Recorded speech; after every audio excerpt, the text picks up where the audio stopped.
Em Filipenses capítulo 3.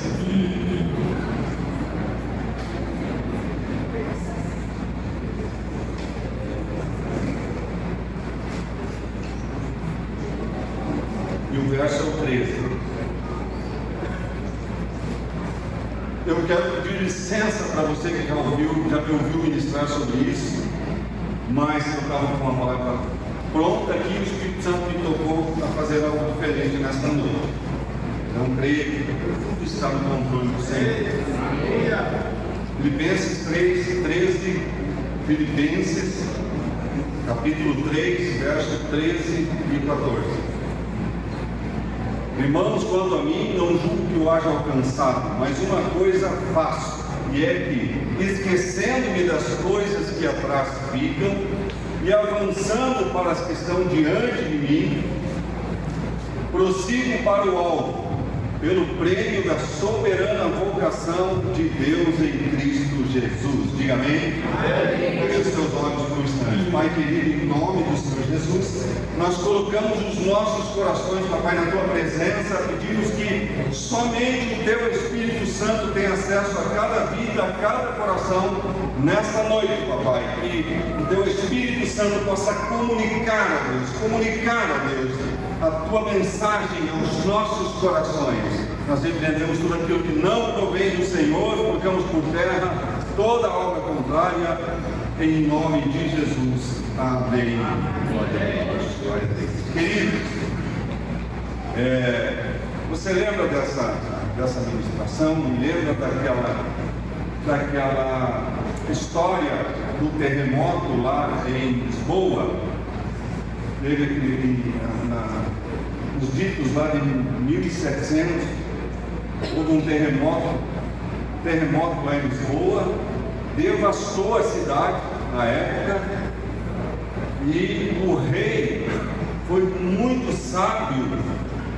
Antes de tomar qualquer decisão, ele chamou um general do exército para pedir conselhos, porque um general é alguém acostumado já a viver o caos, a viver cenários de guerra, talvez cenários de destruição. E esse rei perguntou ao general qual seria o conselho dele para aquela cidade. E o general falou assim: eu tenho 3 conselhos para dar. O primeiro, feche os portos. O segundo, cuide dos vivos. E o terceiro, enterre os mortos o mais rápido possível. E o que a palavra de Deus fala ao meu coração com esse paralelo? Fechar os portos. Por que tem que fechar os portos? Porque uma cidade devastada daquela forma seria uma presa fácil para os piratas atracarem os seus navios piratas e saquear o que sobrou da cidade. Então o primeiro conselho era fechar os portos. E fazendo um paralelo com a nossa vida espiritual, tem momentos na nossa vida que nós temos que fechar os portos. Feche os portos, porque é a porta de entrada da nossa vida.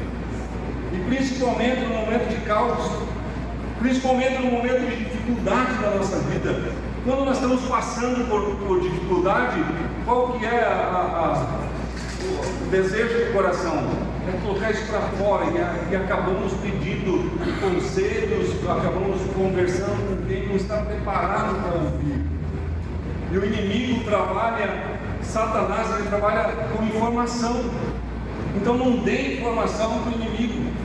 Fechar os portos é fechar as entradas do coração. A Bíblia diz: sobre todas as coisas que se deve guardar, guarde o seu coração.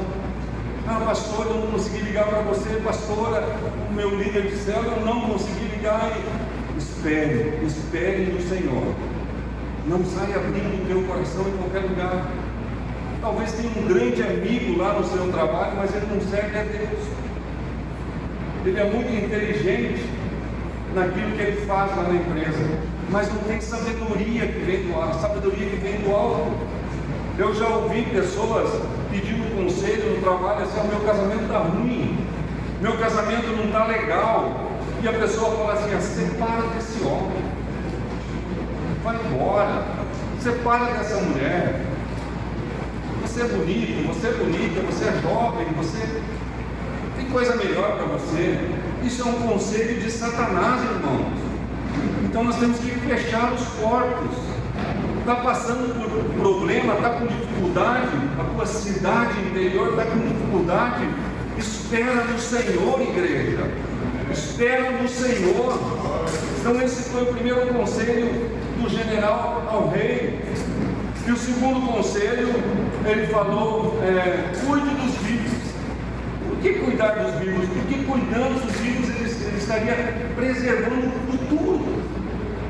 futuro da cidade. Vamos cuidar do que sobrou. Isso me leva a pensar nas nossas vidas, que às vezes a gente acha que o que nós temos é pouco, o que nós temos não é suficiente para nós vivermos. Não sei se acontece com você, mas eu sempre fui muito de reclamar: meu Deus, mas só isso. Uma vez um líder de célula falou assim: pastor, nós estamos só com 3 pessoas na nossa célula. E o Espírito Santo falou ao meu coração assim: não é só 3, você já tem 3. Você está entendendo? Mas o carro que eu tenho, a casa que eu tenho, não é a casa que eu sonhei, mas já é a casa que você tem. Mas eu não tenho uma casa própria, ela é alugada. Deus está te dando dignidade de morar no lugar, está te dando a provisão para você pagar por esse lugar. Então não diga: é só isso que eu tenho, mas diga: eu já tenho um teto. Glória a Deus por isso, aleluia.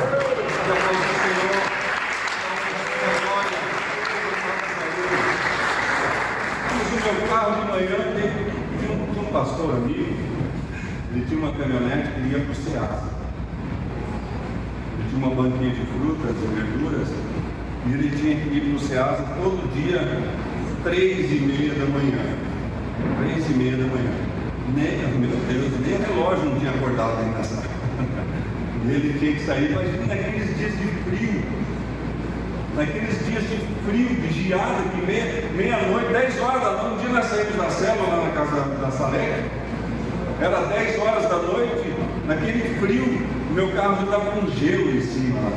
Imagine 3 horas da manhã, 3h30 da manhã, pastor querido, ele disse que ele tinha que pegar uma lata, colocar álcool, tacar fogo e colocar embaixo do carro, da caminhonete, eu não sei o que do carro, do motor que ele colocava por ali, mas eu falei: vai explodir teu carro, é o único jeito, você imagina. E eu não vi aquele homem murmurar: é o que eu tenho no momento, já é o que eu tenho no momento. Talvez você tenha reclamado por tudo. Mas esse feijão com arroz, graças a Deus pelo feijão com arroz. Mas o meu salário, eu acho que isso não acontece contigo, né, querido? Isso acontece comigo. Pega a análise, ou lerite: meu Deus, só isso, Senhor. Isso aqui não vai dar nem até o dia 10.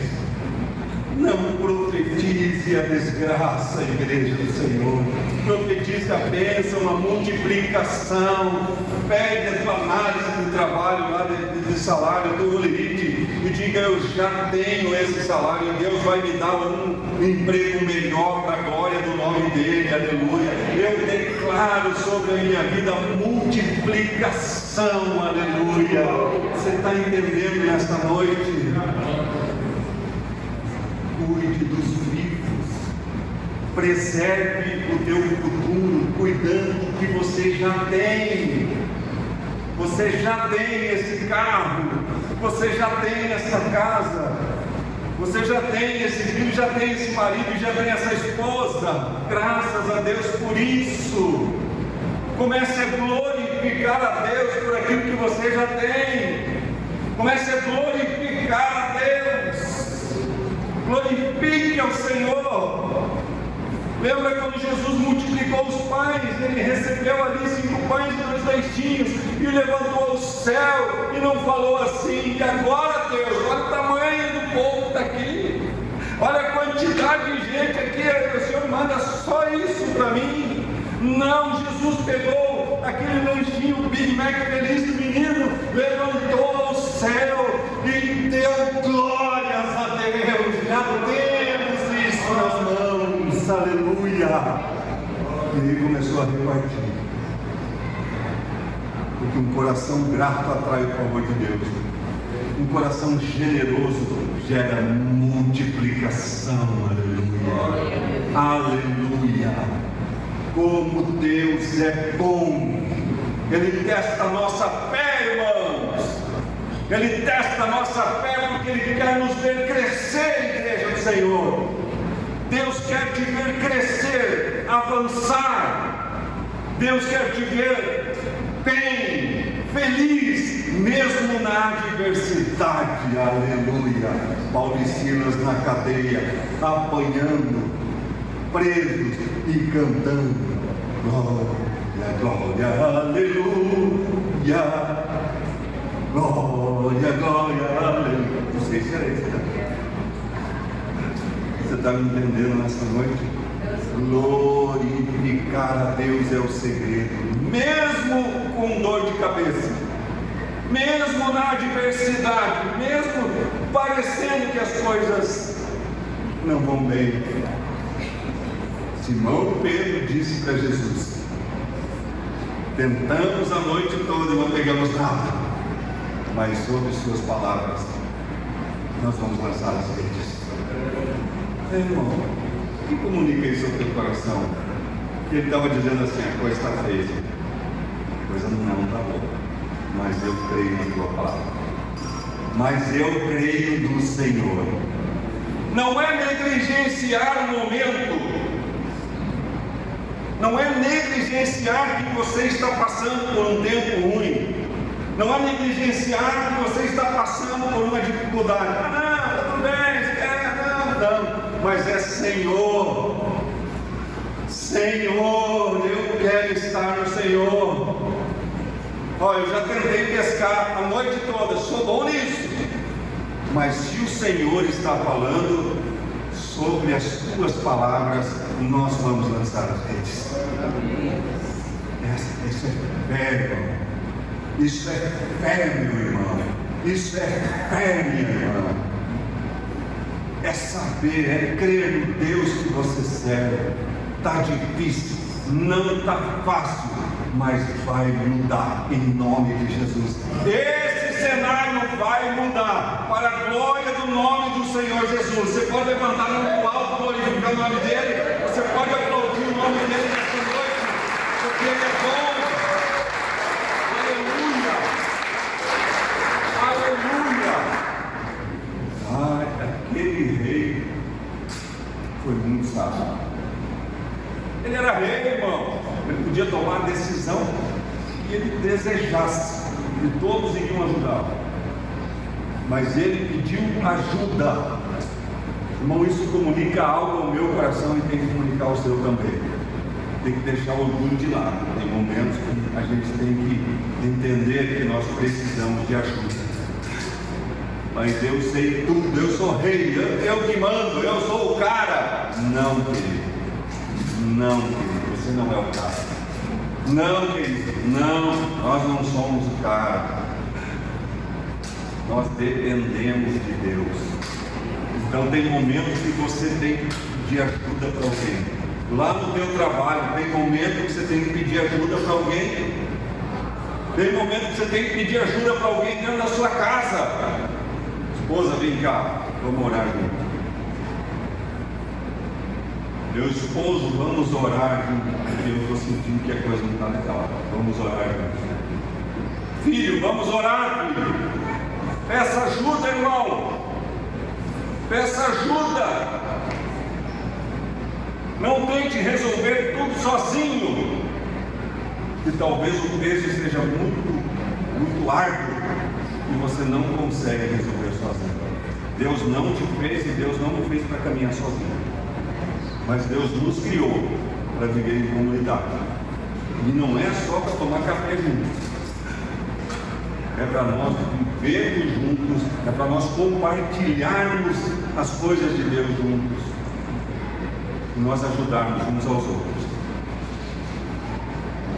palavra diz que nós temos que ajudar os outros a carregar as cargas uns dos outros.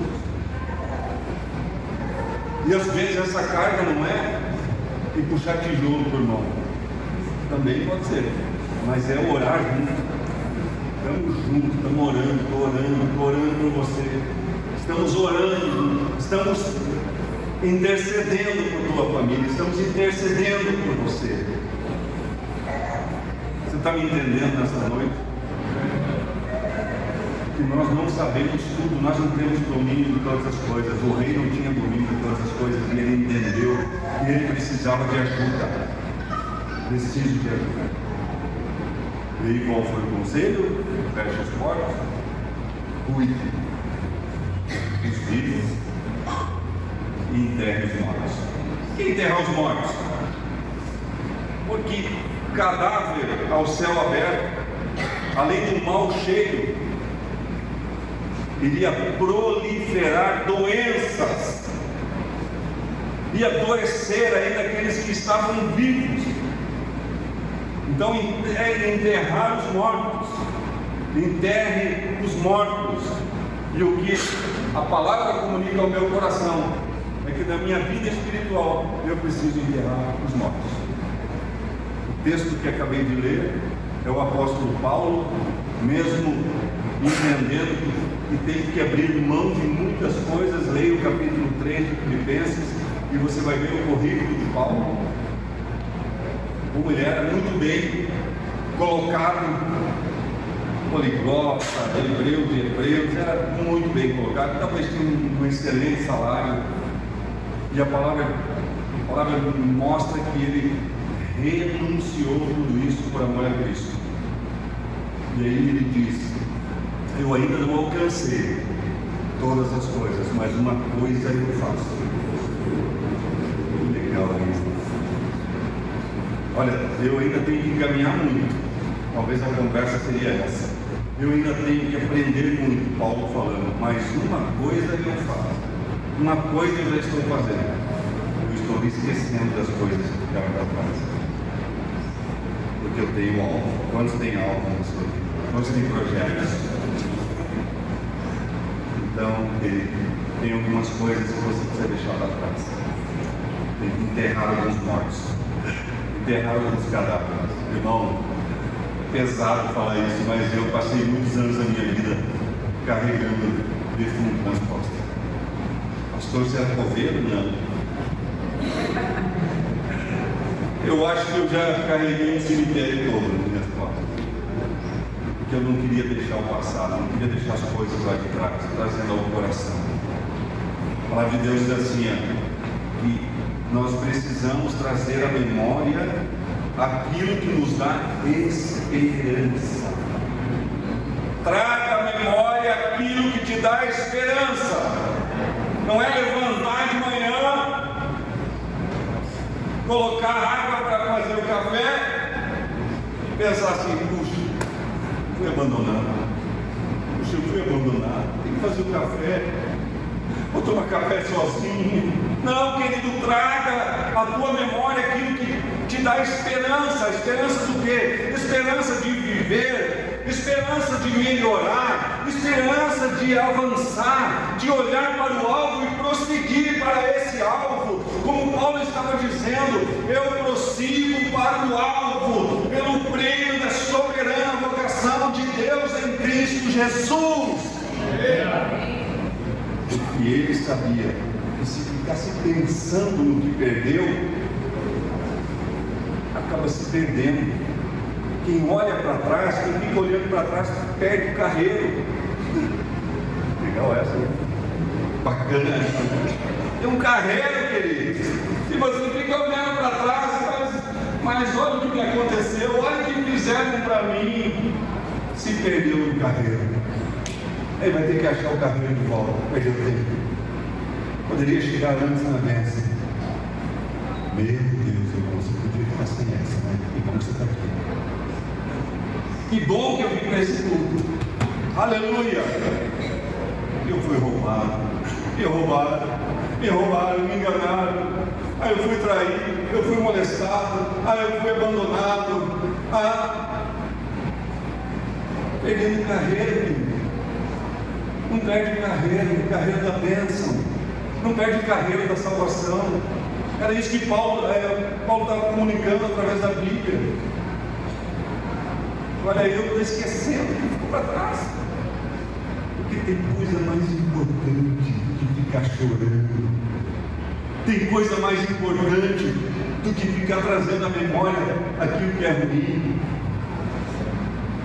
Aquilo que não dá esperança nenhuma, aquilo que mata a esperança. Sabe aquela reuniãozinha de crente que a gente faz aqui no final do culto? Que legal, porque é top. Foi bom, né? Está conversando, está ali trocando uma ideia, esperando na fila do pastel. E daí alguém lembra, sabe quem eu encontrei lá na 15? Encontrei o irmão fulano de tal. Daí você fala assim, deu uma gastura lembrar do irmão, deu uma gastura lembrar da irmã. Querido, você já liberou perdão? Já liberou perdão para essa pessoa? Você já liberou perdão para essa pessoa? Vou voltar a falar sobre o perdão. Perdão não é sentimento. Pastor, eu não sinto no coração que devo perdoar. Irmão, o que sente no coração é infarto. Perdão é decisão, querido. Eu decido perdoar. Eu decidi perdoar. Mas o coração está pegando fogo. Pastor, com vontade de matar o irmão, mas eu vou perdoar. Glória a Deus. Eu acredito que acho que eu já testemunhei aqui de um cliente que brigou com um genro, brigou com a filha, e cada vez que ia no meu escritório ele contava uma história diferente. Eu rindo. Aí passaram-se anos e ele contava a mesma história. E um dia ele me convidou para ir até o litoral, tinha caminhonete, e pediu para levar um colchão lá na cama dele, era para a cama dele, na casa dele. E nós fomos, e o propósito de Deus, na estrada ele, porque a minha filha, porque o meu genro, porque... Eu falei assim, você tem que perdoar. Nunca vou perdoar o que eles fizeram, não se perdoa. Mas a gente foi conversando e ele foi amolecendo o coração. Ele não me deixava falar. E naquela viagem, ida e volta, ele já começou a ouvir o que eu tinha para dizer, mas ficou naquilo. Um mês antes dele morrer, ele foi no hospital. E daí tocou no assunto de novo. Eu perguntei para ele assim, mas o teu genro, ele não tem uma casa de carnes, algo assim? Ele tem um assado aqui no bairro. Ele assa carne. Eu falei, você já foi comprar carne lá? Ele olhou e falou, o quê? Você nunca foi comprar carne do teu genro? Você está louco, Jesus? Eu falei, não, você está louco. E como assim? Falei para ele assim, vou falar o nome dele porque está gravando. Falei, querido, você sabia que ódio tem prazo de validade? Ele falou, como assim? Ódio e raiva tem prazo de validade. E esse ódio que você está aí trazendo todo dia para a memória, já venceu faz tempo, você não tem mais ódio. Você não tem mais ódio, você não tem mais raiva. E ele cruzou o braço no portão da minha casa, que era o meu escritório em casa. Olhando, falei assim, eu vou junto com você comprar carne lá no teu esquema. Ele olhou para mim e falou assim, sabe que de vez em quando você fala umas coisas boas? Falei, se você está dizendo isso, é porque o ódio não está mais no teu coração. já venceu, já passou. Só você que não viu. Irmãos, passou um mês, esse homem morreu. Esse homem morreu. E eu falei com a filha. E ela falou que eles conversaram. Depois de 15, 20 anos. Querido, você não precisa ficar nutrindo no teu coração uma falta de perdão, uma raiva, um ódio que já venceu. Já venceu, não precisa mais alimentar aquilo que já morreu. Olha que precioso isso.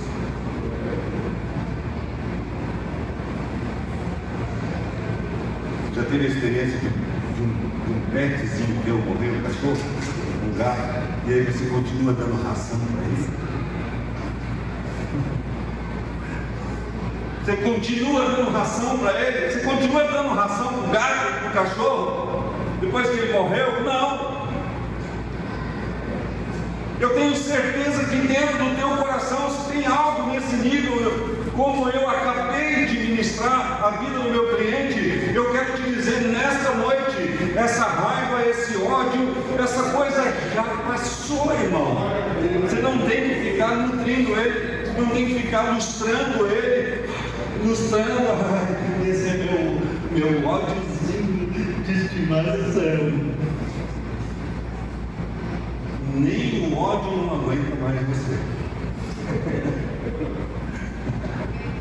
E você fica alimentando ele. Querido, olhe para o alvo. Está perdendo, já perdeu muita coisa. Chega de perder. Chega de perder. Já perdeu muita coisa. Muita coisa já ficou pelo caminho, porque você estava no carreiro, ficou olhando para trás e se perdeu no carreiro. Enterra esse defunto. Pare de carregar. Pare de carregar defuntos.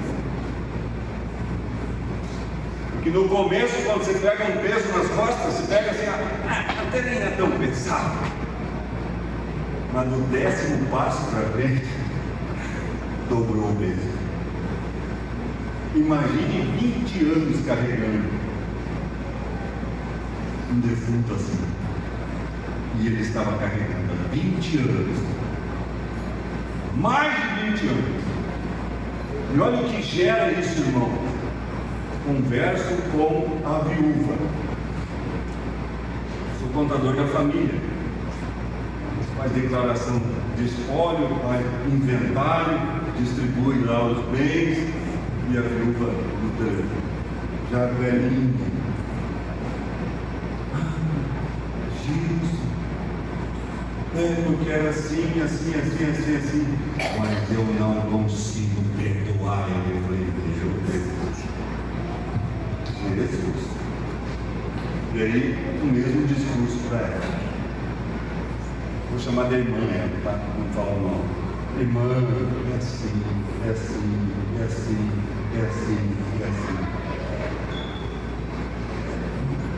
Irmãos, eu fui naquele velório e aquela mulher derramou uma lágrima. Derramou uma lágrima. Sabe por quê? Porque ela estava cultivando um ódio de estimação e não tinha nada com ela mais. Eu conversei com ela, eu orei com ela, falava para ela, depois voltei a ligar para ela e a senhora está no seu coração. Ela está melhorando. Porque é isso que Deus faz. Mas Deus não pode ir no seu lugar e perdoar a pessoa. Deus não pode colocar-se no seu lugar e pedir perdão e nem perdoar. Somos nós temos que decidir. Nós é que decidimos. Então a decisão é tua, querido. Pastor, eu estou dando já 15 anos para perdoar o dele. O querido perdeu tempo de oração. Se estivesse orando pelo menos uns 6 meses por mim, seria melhor. 15 anos para ver se perdoa. Com 15 minutos de palavra, Deus, para esclarecer a mente e o coração. Está perdendo coisas, está trazendo coisas, a oração está impedida, porque não consegue se desatar. Lembra de Lázaro?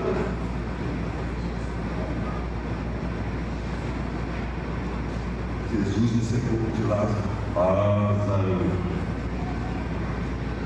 Lázaro estava ali. Lázaro, abre os olhos. Ouviu a voz do Senhor. Sai para fora, Lázaro. Lázaro ouviu a voz do Senhor. Lázaro entendeu que era a voz do Senhor, reconheceu a voz do Senhor, atendeu ao chamado do Senhor, saiu da morte, saiu do sepulcro. Eu, antes de Jesus, ouvi a voz do Senhor, reconheci a voz do Senhor, atendi ao chamado do Senhor e saí da morte espiritual e vim para a sua maravilhosa bênção. E aí Lázaro sai do sepulcro e Jesus dá mais uma palavra: desatai-o e deixai-o ir. Desatai-o e deixai-o ir. Por que Jesus não tirou as ataduras de Lázaro? Porque essa parte é para nós.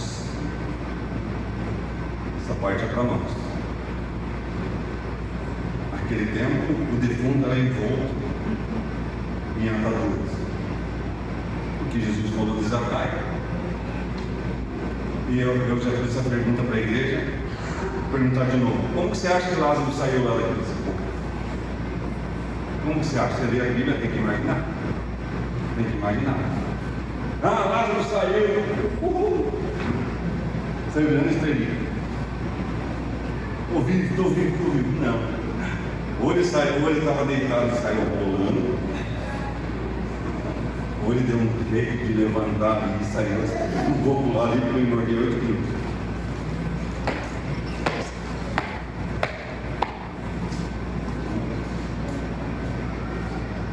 E aí Jesus fala assim: desatai e deixa eu ir.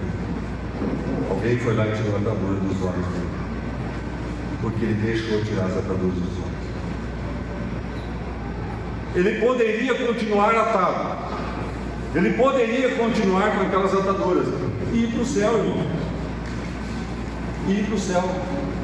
Mas a gente tem que pensar que nós precisamos subir um nível a mais, querido. Sermos curados das nossas emoções, curados. Porque quem está atado não consegue levantar a mão na igreja para dizer aleluia. Quem está com as mãos atadas não consegue receber a bênção que o Senhor está entregando. Quem está com o rosto atado não consegue enxergar o alvo para prosseguir para Ele, ou até Ele. Quantos estão entendendo isso? Quem está com as pernas atadas vai caminhar assim. Daí passa um irmão, passa outro irmão, mas é só ele que avança. Daí entra a murmuração. É só o fulano que dá testemunho, é só o ciclano que avança, o pastor só dá oportunidade para fulano. Eu não sei o que acontece comigo.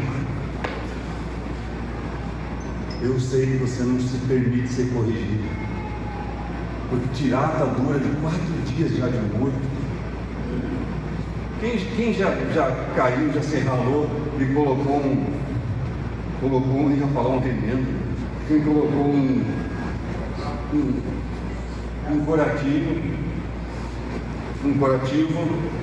e daí na hora de tirar, colou. Daí você vai embaixo do chuveiro. Embaixo do chuveiro. Meu Deus, como dói, gente. Meu Deus, como dói. Como dói. Essa geração nova que não sabe o que é cair, se ralar. Mas nós que somos jovens há mais tempo,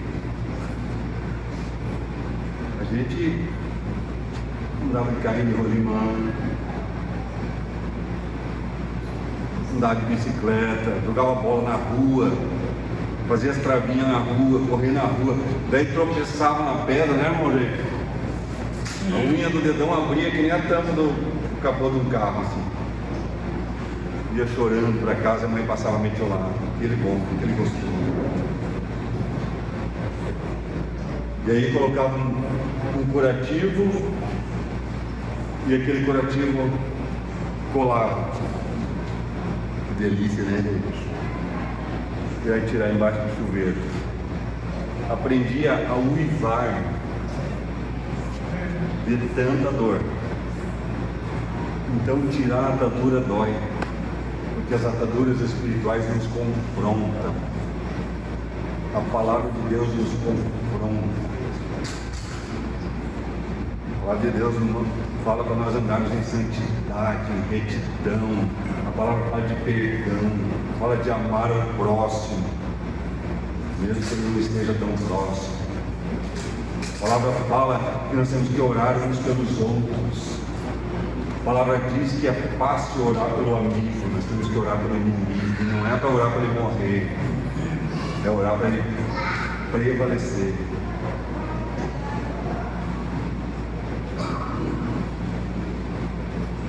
Lázaro ouviu a voz do Senhor, entendeu que era a voz do Senhor, atendeu ao chamado do Senhor e saiu da morte para a vida. Alguém se identificou aqui? Agora é tempo de deixar que Jesus ministre a tua vida e vai usar pastor, vai usar líder, vai usar alguém para tirar as ataduras, para te corrigir, irmão, para te corrigir, querido, para mostrar o caminho. Não perca o carreiro, querido. Não perde carreiro. Para de olhar para trás. Ah, foi roubado, ah, foi isso, foi traído, foi abandonado. Vida que segue, porque Deus tem mais, aleluia. O que Deus tem é melhor. O que Deus tem é maior. A restituição é melhor. Lembra de Naamã? Com a pele podre, mergulhou as 7 vezes lá naquele Jordão e levantou, e a palavra diz que a pele dele se recompôs e ficou melhor do que antes. Quando nós obedecemos a Deus, quando nós obedecemos ao Senhor, aquilo que nós perdemos não vai fazer falta. O Senhor é o meu pastor, e aquilo que eu ainda não tenho não me faz falta. Aleluia! Siga o conselho da palavra de Deus. Siga o conselho da palavra do Senhor. Deixe as ataduras cair em nome de Jesus. Esse ódio, essa raiva, essa mágoa no teu coração já venceu. Diga amém. Amém. É tempo de mudar de vida. Eu quero orar contigo nesta noite. Quero orar por você nesta noite.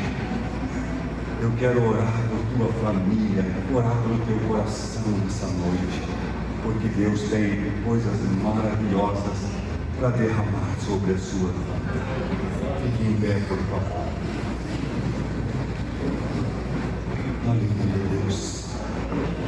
Esquecendo-me das coisas que para trás ficam, eu avanço e prossigo para o outro. Talvez tenha áreas da tua vida que estão travadas, mas não dá. Eu sou dizimista, sou ofertante e a minha vida financeira está travada. Não sei o que acontece. Talvez tenha alguma coisa que você está olhando para trás e está perdendo carreira. Está perdendo carreira. Meu Deus, isso ficou muito forte. Quero chamar a igreja aqui para frente. Nós queremos ungir você nesta noite. Ungir todos venham para frente, por favor.